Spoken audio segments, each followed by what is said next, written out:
Dear students, good morning all of you. आप सभी का एक बार फिर से सर्वोदय पब्लिक स्कूल की ऑनलाइन कक्षा में स्वागत है। प्यारे बच्चों, अपन पढ़ रहे थे अपने संविधान के संबंध में और संविधान में अपना जो चैप्टर चल रहा था वो चल रहा था मूल अधिकारों के संबंध में, जिसमें अपन ने इसके संबंध में पहले 2 कक्षाओं में जो इनकी प्रारंभिक बातें थी और जो समानता का अधिकार था और स्वतंत्रता का अधिकार था उसके बारे में पढ़ चुके हैं। आज अपन पढ़ेंगे जो अपना तीसरा मौलिक अधिकार है, शोषण के विरुद्ध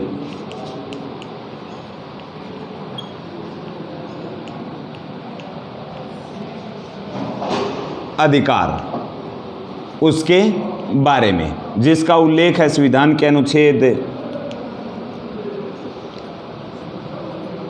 23 से 24 के मध्य में। ये अपने को क्या रखना है ध्यान में, यानी शोषण के विरुद्ध जो अधिकार है उसका उल्लेख है संविधान के आर्टिकल 23 से 24 के मध्य। ये अपने को ध्यान में रखना है। इसकी प्रारंभिक बातें अपन पढ़ चुके हैं पहले की कक्षा में कि ये इसका उल्लेख है वो भाग 3 में है। मूल अधिकारों का जो संपूर्ण उल्लेख है वो अनुच्छेद 12 से लेकर 35 तक है। अमेरिका से लिया गया है। ब्रिटेन के नागरिकों को सर्वप्रथम दिया गया था 1215 में मैग्ना कार्टा अधिनियम के बारे में। जो विभिन्न जो बातें थी इसकी प्रारंभिक वो अपन ने पिछली 2 कक्षाओं में पढ़ चुके हैं।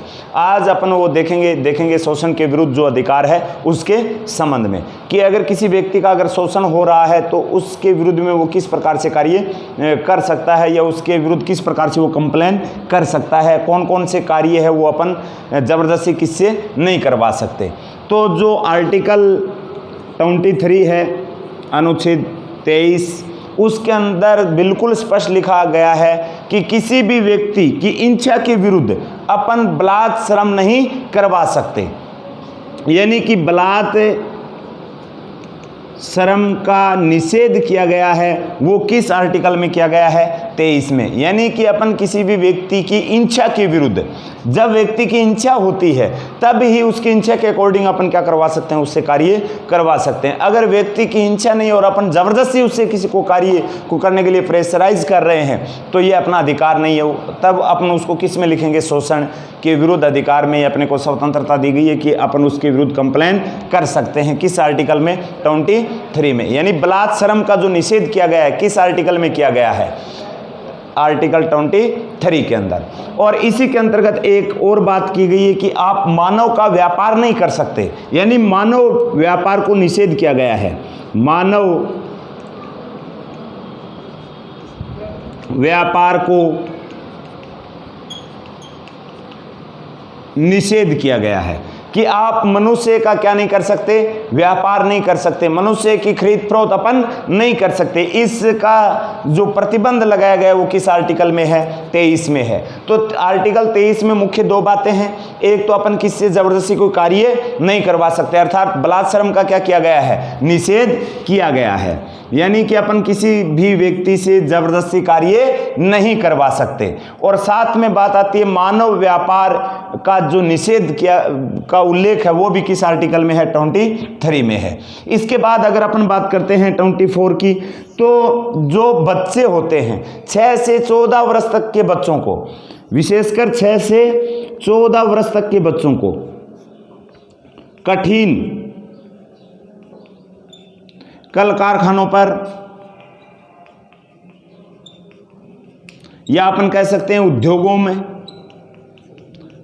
या अपन कह सकते हैं होटलों में अपन कार्य नहीं करवा सकते। इसका जो निषेध किया गया है वो किस आर्टिकल में किया गया है, 24 में, कि 6 से 14 वर्ष तक के बच्चों को अपन खतरनाक जो उद्योग होते हैं उन पे कार्य नहीं करवा सकते। और इस संबंध में एक अधिनियम भी बना था, बाल श्रम रोकथाम अधिनियम।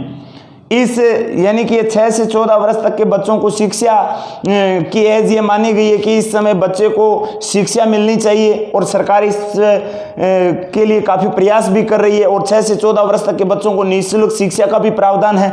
तो उसी संबंध में 6 से 14 वर्ष तक की बच्चों की जो एक प्रकार से अपन कह सकते हैं कि जो बाल्यावस्था है उस दौरान बच्चे से कठिन कल कारखाने जो खतरनाक उद्योग हैं उसमें अपन कार्य नहीं करवा सकते। और इसी संबंध में एक अधिनियम बना था, बाल श्रम रोकथाम अधिनियम।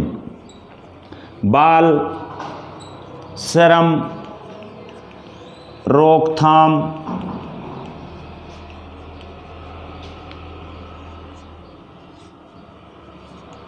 अधिनियम 1986। इसके तहत इसमें बिल्कुल निषिद्ध किया गया, अगर कोई इस प्रकार के से बच्चों से कार्य करवाता हुआ अगर कोई व्यक्ति पाया जाता है तो उसके विरुद्ध क्या होगी, कार्रवाई की जाएगी। तो ये अपने को ध्यान में रखना है। बाल श्रम रोकथाम अधिनियम कब बना था, 1986 के अंदर। और इसी संबंध में एक आयोग का गठन किया गया था, बाल आयोग का गठन। बाल आयोग का गठन किया गया था, वो 2005 में किया गया था। बाल आयोग का गठन 2005 में, यह भी अपने को ध्यान में रखना है। और इसी के संबंध में एक अन्य आयोग का भी गठन किया गया था, जो घरेलू तथा व्यावसायिक अधिनियम के नाम से अपन जानते हैं, जिसका गठन 2006 में किया गया था। घरेलू व व्यावसायिक अधिनियम 2006। तो ये अपने को ध्यान में रखना है। यानी कि जो आर्टिकल 3 है, शोषण के विरुद्ध अधिकार 23 से 24 के मध्य, उसमें बलात्श्रम का निषेध किया गया है, मानव व्यापार का निषेध, और जो 24 है उसके अंदर 6 से 14 वर्ष तक के बच्चों को खतरनाक जो कल कारखाने उद्योग हैं उन पे कार्य नहीं करवा सकते। साथ में बाल श्रम जो रोकथाम अधिनियम है वो भी बना था 1986 के अंदर इसी संबंध में। और बाल आयोग का गठन भी किया गया था ताकि बालकों को उचित संरक्षण दिया जा सके, वो बना था 2005 में। और घरेलू व व्यावसायिक अधिनियम भी बना था 2006 के अंदर। तो ये शोषण के विरुद्ध अधिकार था अपना, अनुच्छेद 23 से 24 के बीच में। इससे आगे का है 4 नंबर, वो है धार्मिक स्वतंत्रता का अधिकार, जिसका उल्लेख है संविधान के आर्टिकल 25 से लेकर 28 के मध्य, यानी 25 से 28 के बीच में। धार्मिक स्वतंत्रता का अधिकार, और इसका उल्लेख है वो है अनुच्छेद 25 से 28 के मध्य में। और इसमें जो प्रमुख बातें हैं आर्टिकल 25 में, अनुच्छेद 25 के अंदर बिल्कुल स्पष्ट लिखा गया है कि जो धर्म है व्यक्ति का क्या है, निजी मामला है। राज्य है धर्म के मामले में किसी भी प्रकार का कोई हस्तक्षेप नहीं करेगा। यानी धर्म है वो व्यक्ति का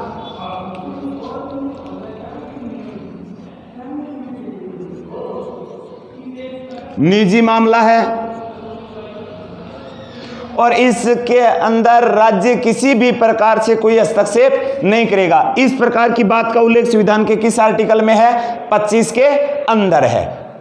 यानी कि 25 के अंदर जो धर्म को व्यक्ति का एक निजी मामला बताया है, और धर्म व्यक्ति का एक निजी मामला होने के नाते राज्य उसमें किसी भी प्रकार का क्या नहीं करेगा, कोई हस्तक्षेप नहीं करेगा। आर्टिकल 26 में व्यक्ति अपने धर्म का प्रचार प्रसार कर सकता है, उस पर किसी भी प्रकार की कोई रोक नहीं है। किस आर्टिकल में, 26 में। और 27 में राज्य है वो धर्म के नाम पर किसी भी प्रकार का कोई कार्य अर्थात टैक्स नहीं लगा सकता। यानी राज्य है वह धर्म के नाम पर किसी भी प्रकार से कोई कर यानी टैक्स नहीं लगा सकता, यह अपने को ध्यान में रखना है। और 28 के अंदर अपन धार्मिक संस्थाओं का संचालन कर सकते हैं, उसकी एवज में जो चंदा वगैरह होता है वो इकट्ठा कर सकते हैं।